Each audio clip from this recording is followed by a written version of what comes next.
All right, well, good morning.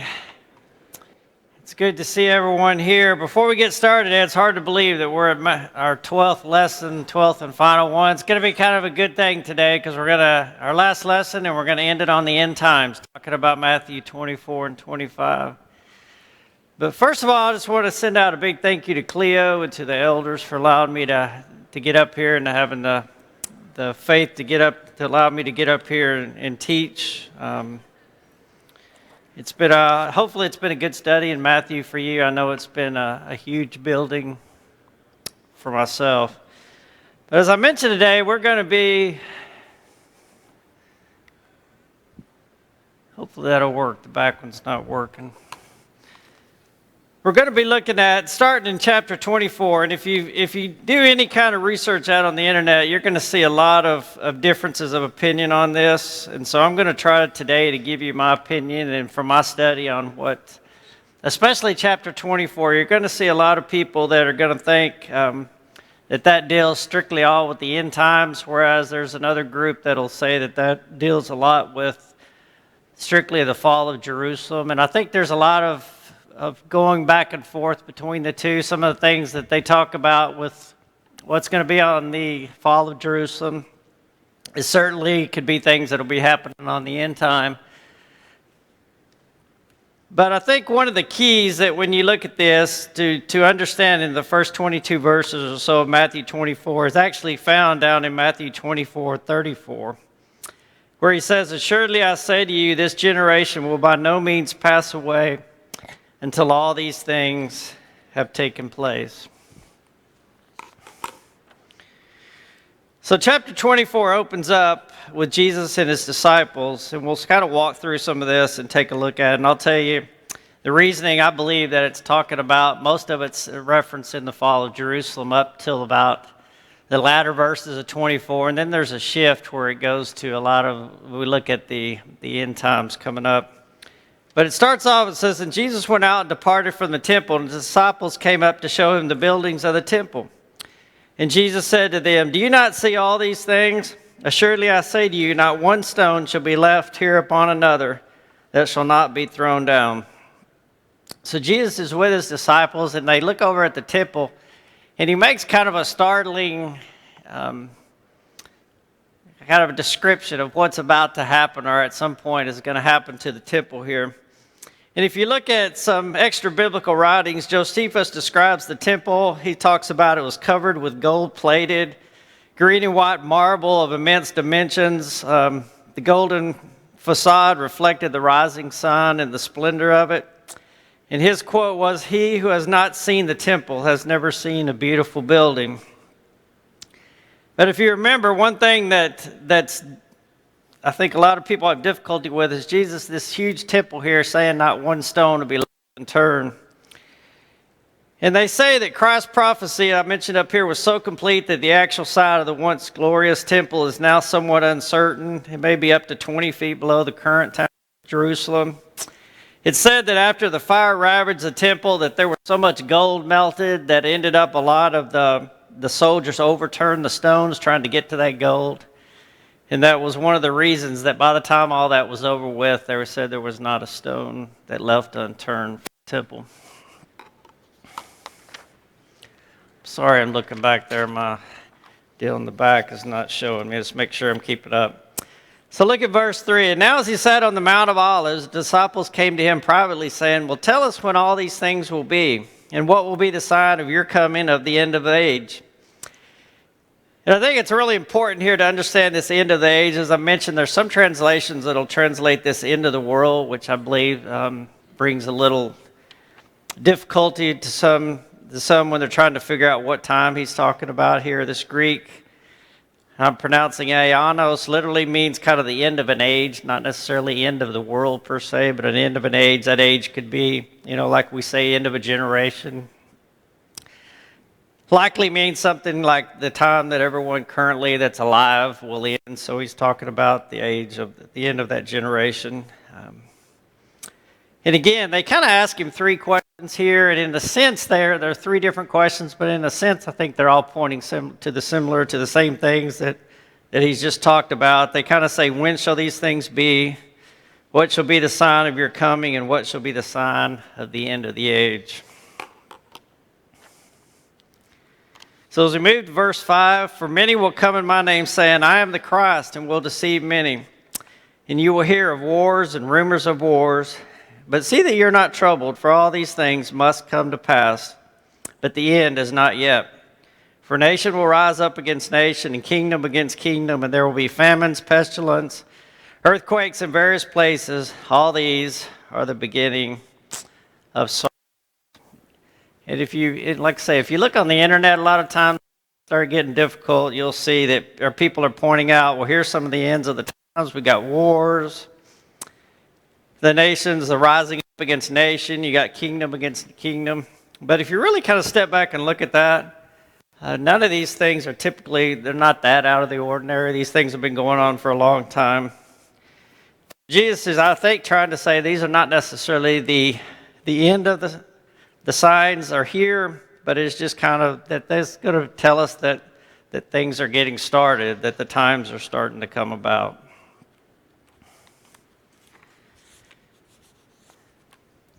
Moving on to verse 9. Then they will deliver you up to tribulation and kill you, and you will be hated by all nations for my name's sake. So again, he's talking to the disciples here.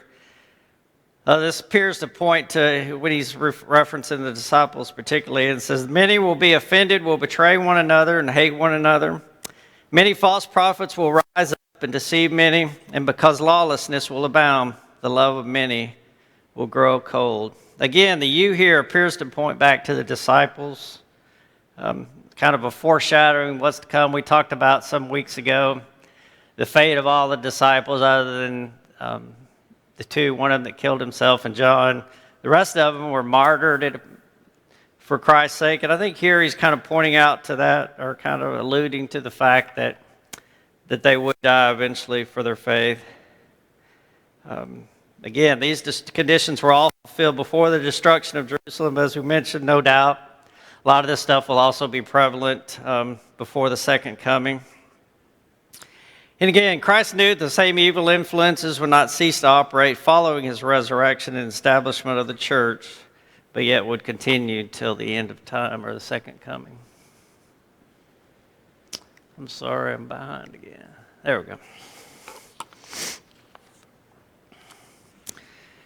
Verse 13, but he who endures to the end shall be saved, and this gospel of the kingdom will be preached in all the world as a witness to all the nations, and the end will come.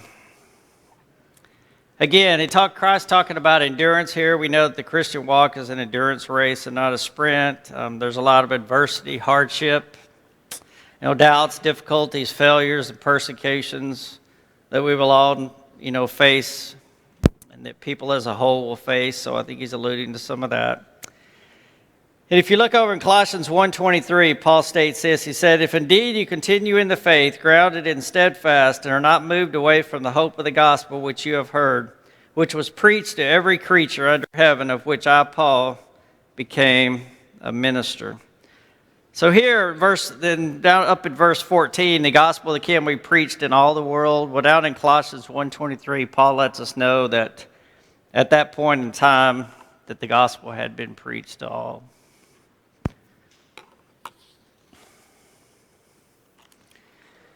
So these are some of the verses right here. And like I say, I don't necessarily have all the answers as we look through some of this. So maybe some additional study on your part to try to look at this. But this is where a lot of people will start getting off, because of when he references Daniel here, and they'll talk about Daniel, a lot of the end times where his prophecies were about. So it says, therefore, when you see the abomination of desolation spoken of by Daniel the prophet standing in the holy places, whoever reads this, let him understand. Let those who are in Judea flee to the mountains. Let him who is on the housetop not go down to take anything out of his house. Let him who is in the field not go back to get his clothes, but woe to those who are pregnant, those who are nursing babies in those days. And pray that your flight may not be in winter or in Sabbath. So there's a lot of talk about what is Daniel, when Daniel refers back in his book to this abomination of desolation. But I think if we just kind of read these verses, I think it tells us really what he's referencing to. Many people think it's only could be end times, but if you look at that, really, I don't think if he was talking here about the end times, there wouldn't need to tell them, they're going to be fleeing to the mountains. It would be from people that are on the housetop. Woe to him, woe to those that are pregnant or nursing. There wouldn't really be any reason to tell us. We know that when the end comes, it's going to be a sudden. There's not going to be a warning. There's not going to be the people having time to do some of the things mentioned here. So that's another reason I think that he's talking really about something that's going to be happening coming up as opposed to the end of times.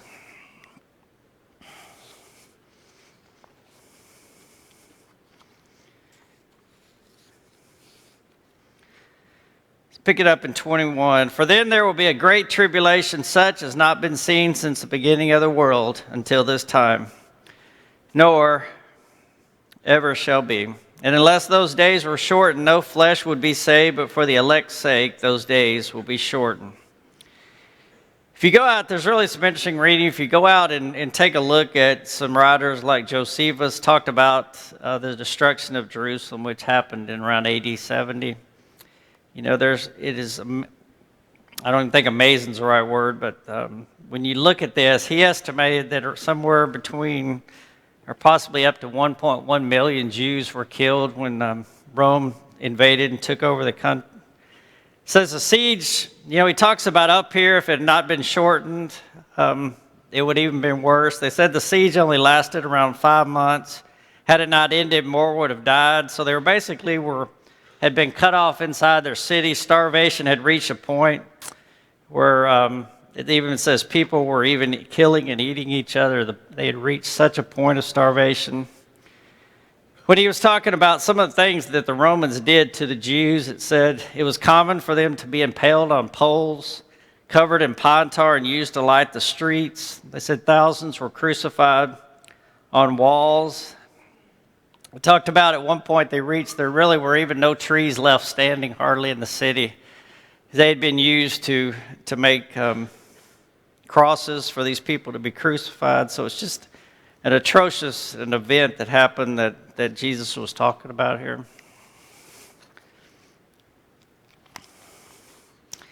So I think now we're going to reach verse 23. I think he starts making a shift here because remember one of the questions was, when will your return be? And I think he starts to answer that here in verse 23 and says, "Then if anyone says to you, 'Look, here's the Christ,' or 'There,' do not believe it. For false Christs and false prophets will rise and show great signs and wonders to deceive, if possible, even the elect.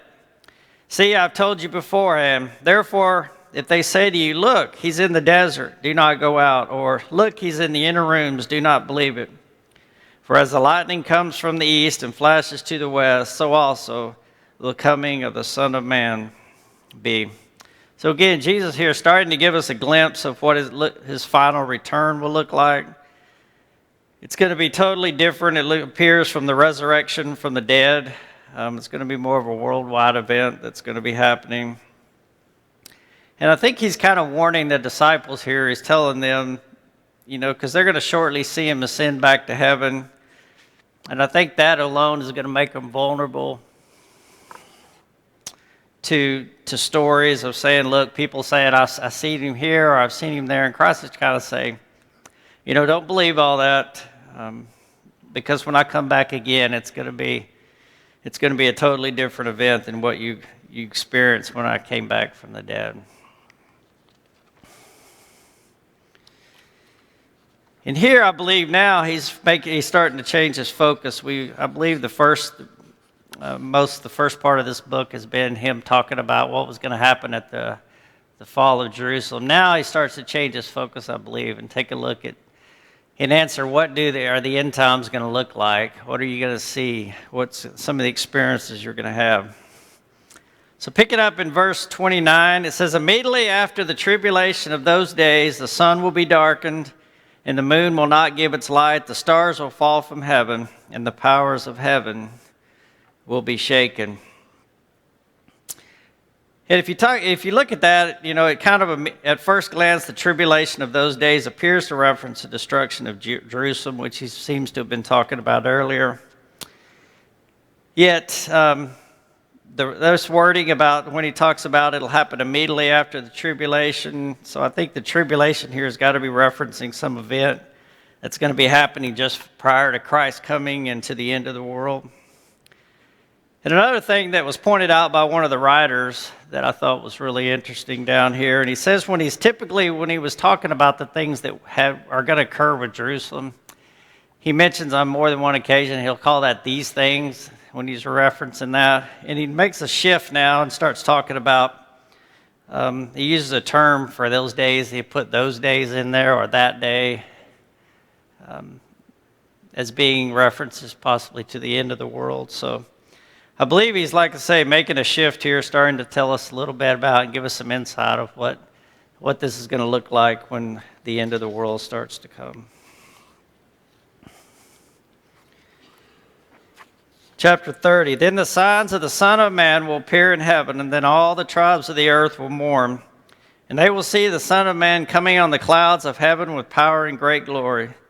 And he will send his angels with the great sound of a trumpet. They will gather together his elect from the four winds, from one end of heaven to the other. And again, I think these words, going along with what we just started talking about, are strong grounds for this now being referenced to the final judgment. You know, he talks about the mourning. Who are those that are going to be mourning, when this time comes? And I think is the way he describes it here, these tribes of the earth. So I think, in essence, that's people that have made kind of earth their kingdom, those that don't have a heavenly focus. That when that day comes, it's obviously going to be a terrible day for them, but yet on our part, it's going to be a glorious day. Talking about this, just the picture he's painting for us, coming on the clouds of heaven with great power and great glory. His angels coming with the sound of the trumpet. I think for all of us that should be an incredible scene to look forward to. Again, these angels coming, that's going to be mentioned in two different parables, the parable of the tares and the parable of the fishnet. A couple of different places I've put in here. The trumpet is associated with the judgment. 1 Corinthians 15:52. It says, in a moment, in the twinkling of an eye, at the last trumpet. For the trumpet will sound, and the dead will be raised incorruptible, and we shall be changed. And again over 1 Thessalonians 4:16. For the Lord himself will descend from heaven with a shout, with the voice of an archangel, and with the trumpet of God. And the dead in Christ shall rise first. It's obviously a great picture that he's painting for that time, for those that are in Christ.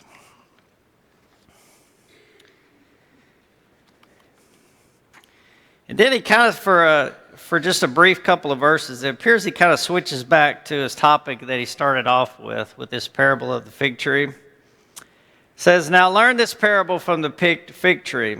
When its branch has already become tender and puts forth leaves, you know that summer is near. So you also, when you see all these things, know that it is near at the door. Assuredly I say to you, this generation will by no means pass away till all these things take place.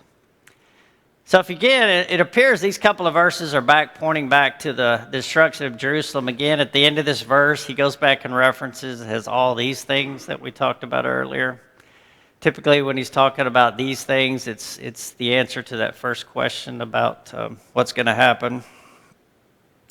It was interesting, the historians tell us that most of the disciples were able to accurately predict, I don't mean like necessarily to the day, but they were able to predict that the fall of Jerusalem was about to happen, and many of them were able to escape before it set up, or the end came there. Remember we talked about Rome finally came around the city, and escape would have been nearly impossible with that, but those that could see it coming, a lot of them were able to escape and get out of the city.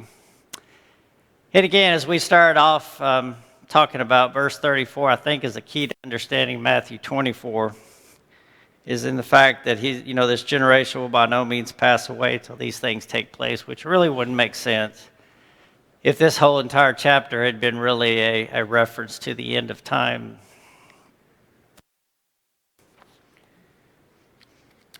And he kind of ends this with a theme that we see in multiple places throughout the Bible, that no one really knows the hour when the final end of times is going to come. So pick it up in verse 36. Now that day and hour no one knows, not even the angels in heaven, but my Father only.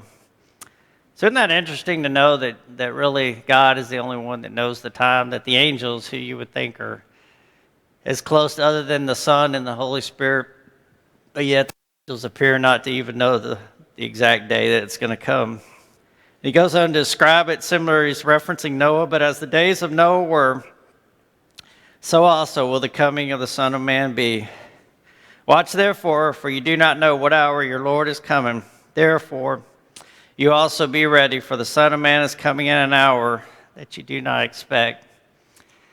Another place we hear that talked about with this theme with Noah, that people were, conducting their daily business. They were marrying, they were giving in marriage, and then the rain started and the destruction came upon them suddenly. And again, we've talked about the theme of not knowing the time is reiterated over and over in some upcoming verses. All right, he finishes out chapter 24 by this parable of the faithful and the evil servant. We'll take a quick look at that in reference to the end times. Who then is a faithful and wise servant whom his master made ruler over his household to give them food in due season? Blessed is that servant whom his master, when he comes, will find doing so. Surely I say to you that he will make him ruler over all his goods. But if that evil servant says in his heart, my master is delaying his coming, and begins to beat his fellow servants and to eat and drink with the drunkards, the master of that servant will come on a day when he is not looking for him, and an hour that he is not aware of. And he will cut him in two and appoint him his portion with the hypocrites, where there will be weeping and gnashing of teeth. Another one that we've looked at over time, that weeping and gnashing of teeth, pretty prevalent phrase that Jesus uses to give us some glimpse of what eternity separated from him is going to be like. And here it talked about as Christians, we're in a sense custodians of the treasury of the kingdom of heaven. There's some debate on exactly what that means, whether that's just strictly meaning the church or the world as a whole, and I think probably it could mean either one. You know, Jesus gave his life for the church began, so certainly we're custodians of that as Christians. But we're also custodians of the world. You know, there's a lot of lost in one of our drives to go out and do is to teach and to preach the gospel to every person out there. Mentioned here, it's a sacred task, a privilege, and a responsibility of not just some of us, but a responsibility of all Christians to maintain his church that he founded, as well as preaching and teaching. But I think he's also really clear that anyone who is found to be abusing that responsibility, whether it's, doing things that bring harm to his church, or not taking up the call to go out and to teach and to preach others, that there will definitely be some dire consequences that we'll have to face for those actions on the last day. All right, then we move into chapter 25, which this chapter deals really strictly with the end times. And coming up in a few verses, there's going to be a section in Matthew that's really not dealt with anywhere else except in Matthew, and we'll take a look at that in just a minute. But this parable of the wise and foolish virgins, excuse me, join me here. So it's chapter 25, the first 13 verses. Then the kingdom of heaven shall be likened to 10 virgins who took their lamps and went out to meet the bridegroom. Now 5 of them were wise and 5 were foolish. Those who were foolish took their lamps and took no oil with them, but the wise took oil in their vessels with their lamps.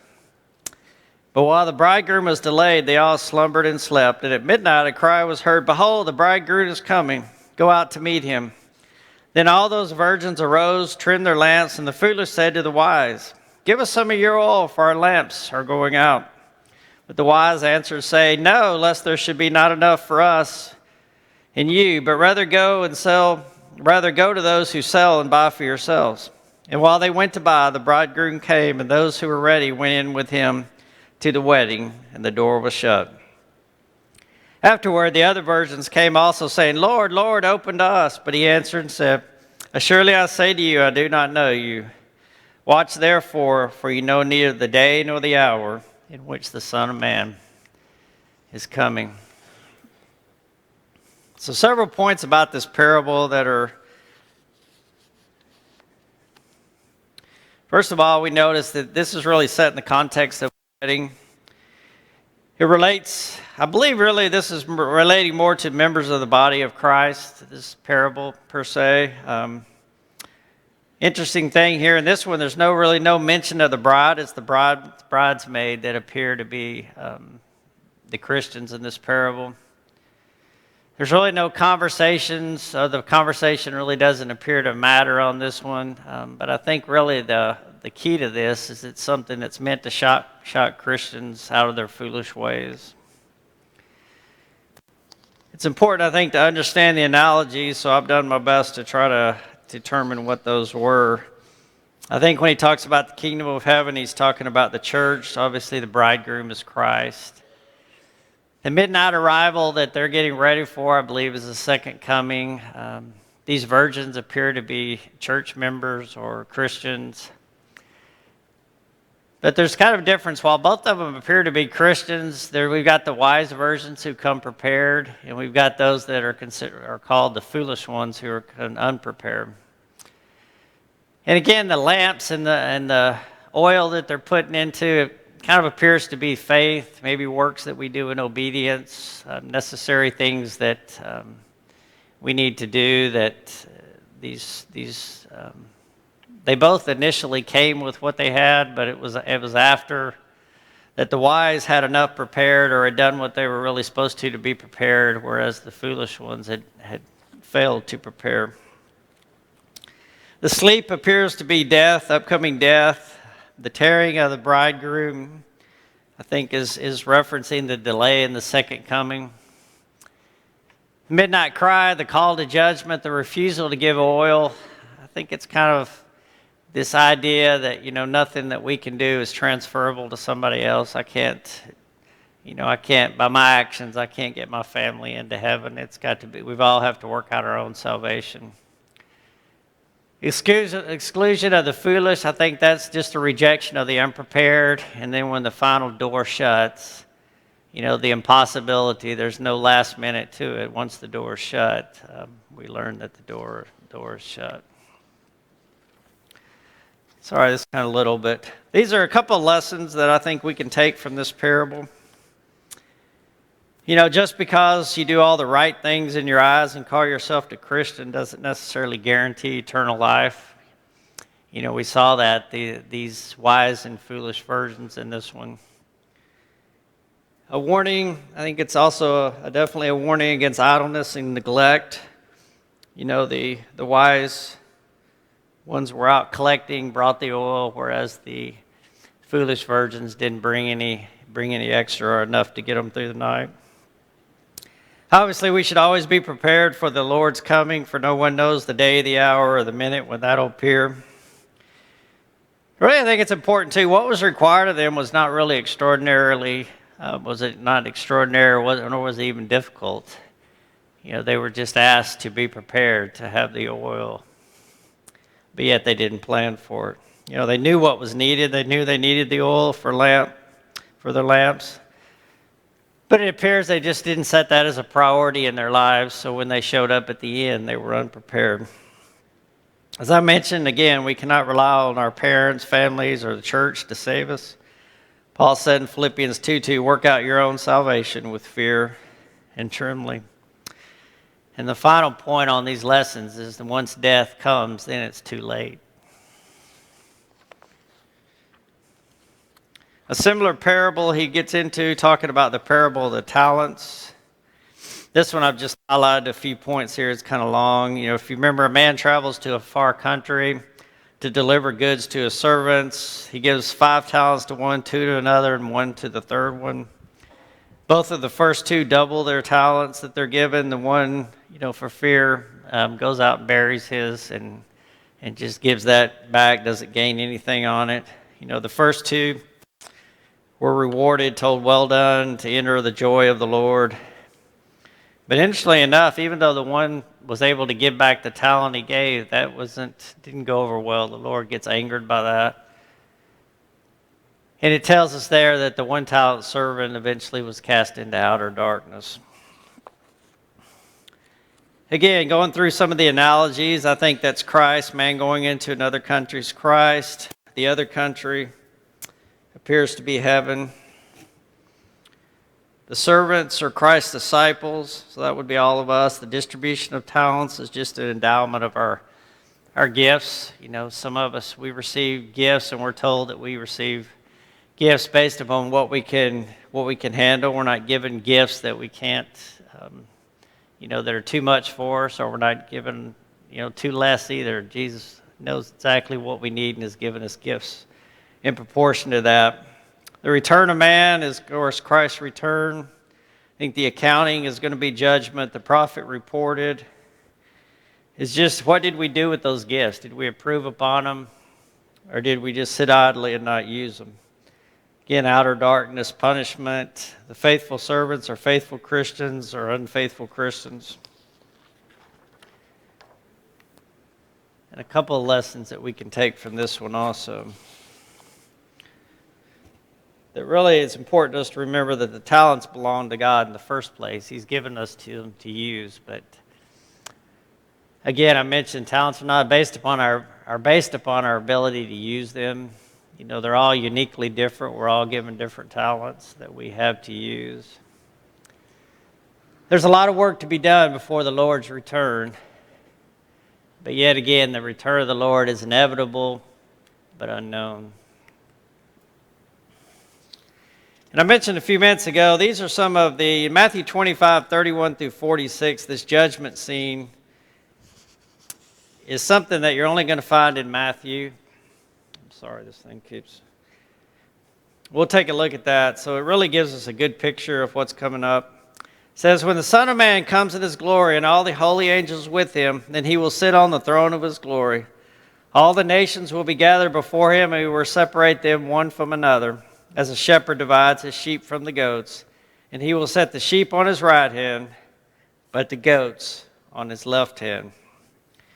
So a question that just came to mind when I read that, isn't Jesus already sitting on his throne? And I think definitely the answer is yes. So 1928, back in Matthew, we see where it says, and Jesus said to them, assuredly I say to you that in the regeneration, when the Son of Man sits on the throne of his glory, you who have followed me will sit on 12 thrones, judging the 12 tribes of Israel.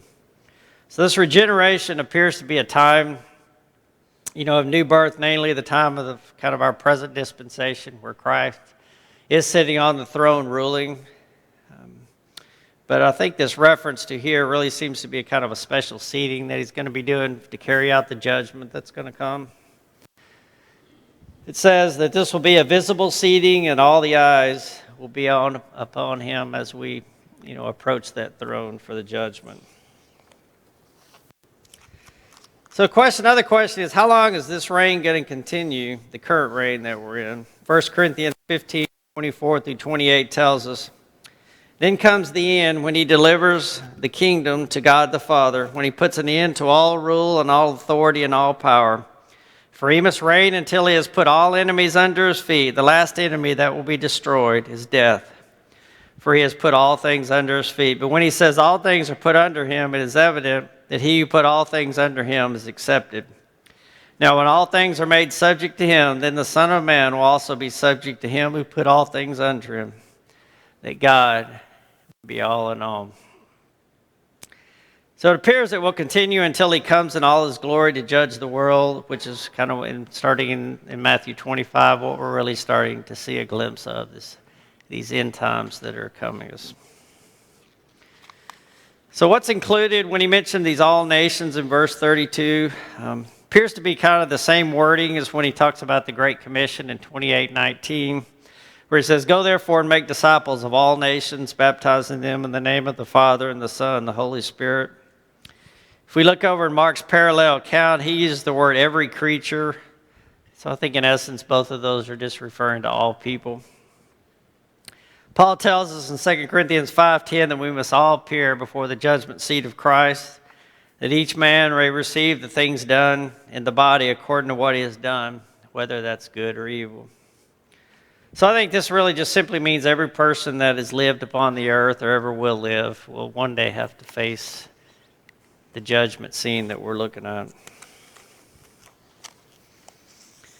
33, and he will set the sheep on his right hand, the goats on his left. Then the king will say to those on his right hand, "Come, you blessed of my Father, inherit the kingdom prepared for you from the foundation of the world." And I think this is I think it's an incredible thing to think about. The kingdom was really designed before the human race was even created. And not what happened in Eden or our sins or any of that is going to be able to thwart his plan.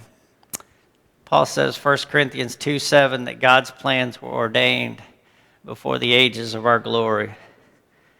So this is something that has been planned long before our time, long before this world was established, and no matter what goes on in this world, those plans are not going to be thwarted. So pick it up in verse 35. "For I was hungry and you gave me food. I was thirsty and you gave me drink. I was a stranger and you took me in. I was naked and you clothed me. I was sick and you visited me. I was in prison and you came to me." You know, I think it's interesting, at least when I read this, exactly what probably these people expected him to say. Here's some things that I came up with. Instead of, you were hungry and gave me food, they were probably looking for things like, "For you loved me and you followed my laws. For you feared me and did my commandments. Maybe out of love you worshiped me. For those that were Jews, for you're a good Jew, followed everything to the letter of the law." But really, as we've seen so many times over and over through Matthew, Jesus judges so much as a matter of the heart. It wasn't necessarily as much on their actions. It's what was in their heart. So some questions for us to think about. Do our actions reflect the love of God? Do we just go through the motions, or does our love for God compel us to serve others in need?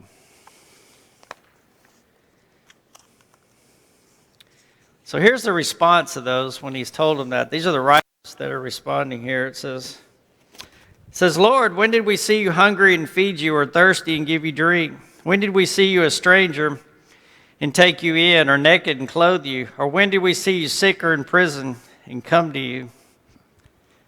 So again, these are the response from the righteous doing these.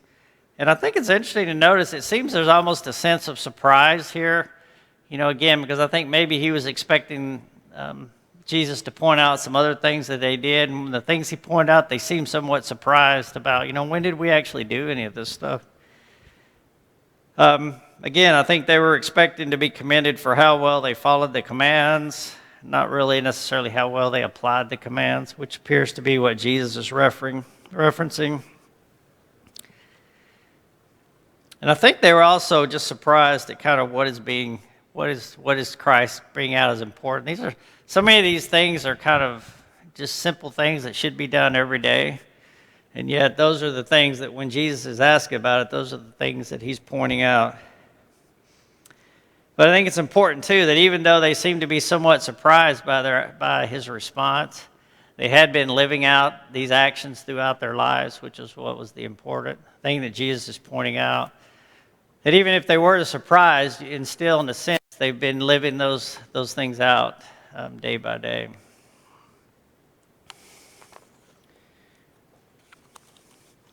And the king will answer and say to them, "Assuredly I say to you, inasmuch as you did it to one of the least of these brethren, my brethren, you did it to me." So the question we might have, who are the least of these being referred to here? And I think you could probably go through, but it appears to be the help of Christ's followers that is being referred to, with his reference to my brethren. In essence, what did you do to the church? What did you do for the church and those people that are in the church?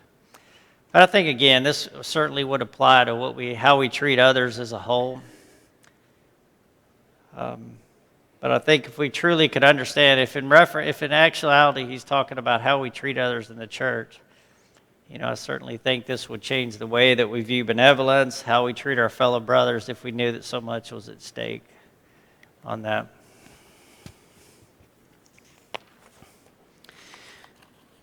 All right, so he's dealt with those that are righteous.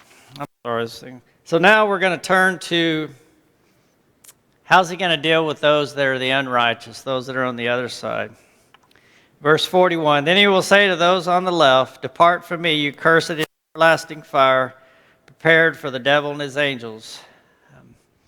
I mentioned up here, there may not be another sadder statement that'll ever be uttered. Is for those people that have to hear this to realize that they're about to face an eternity separated from God. 1 Corinthians 2:9 tells us that we can't even imagine the wonderful things that God has prepared for us. And I think the same thing is going to apply to those that spend eternity in hell. I don't think words can ever even come close to describing the torment and just the separation from God that they're going to be facing. There's just really no ways, I don't think, for God to, in a human sense, describe what that's going to be like. A point I think it's important for us to remember that, God never intended for man to enter hell or even to be hell. It was set up, it tells us, for devil and his angels, and they're going to be getting their just reward. And I think we should be thankful for that, but definitely we could be sorrowful that there's going to be many people around us that are going to have to face a fate that God really never intended for them to have to face.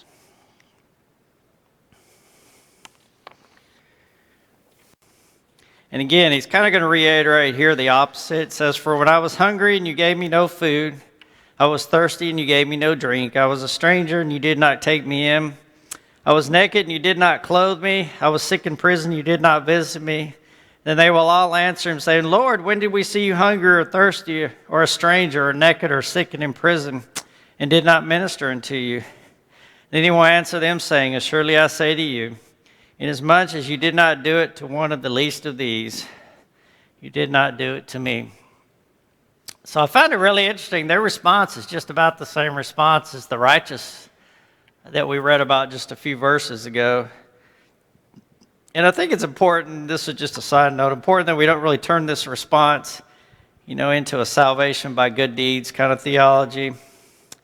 But then on the other hand, I think it's extremely important that, and the point that he's trying to make is how we treat others, how we treat his church, it's going to have a lot to do with where we spend eternity. Just a couple minutes and we'll be wrapping up here. In the final verses, it ends here. And these will go away into everlasting punishment, but the righteous into eternal life. As mentioned up here, I think our minds have just a difficult or impossible time comprehending what this idea of eternity is. But I think that, only a fool, after reading this, could be failed to be moved by the thought that we're going to of spending time away from God, separated from God, as an eternal punishment, a punishment that's never going to end, and yet on the other side for Christians, a time spent with God that's never going to end. As we wrap up today, a few points and then we'll close for this morning. The end times will unfold with the skies parting, his angels arriving with the sounds of great trumpets, and the Lord sitting on his magnificent throne. I think we talked about that. What an incredible scene that's going to be. Everyone, he talks about everyone will come one day face to face with the Lord. And either hear those words, well done, good and faithful servant, or depart from me, for I know you not. I think we've seen how we act and treat others in this life matters a lot to Jesus. We got to remember eternal is not just referencing to, we get to spend time in heaven eternally, but those that are lost are going to spend the same separation for that same eternity. I think it's important to remember we were never meant to spend eternity separated from God, but because of sin, many will. And I think a thing that we should really take to heart is that God has been preparing heaven since the foundation of the world. So don't we want to do everything possible to be able to experience that? All right, well, thank you again. I appreciate the opportunity to get to teach, and I hope now that we've been through Matthew, I hope you love this book a little more. It's been an incredible experience going through it, and I appreciate all your patience and your positive comments. So thank you. Thank you very much.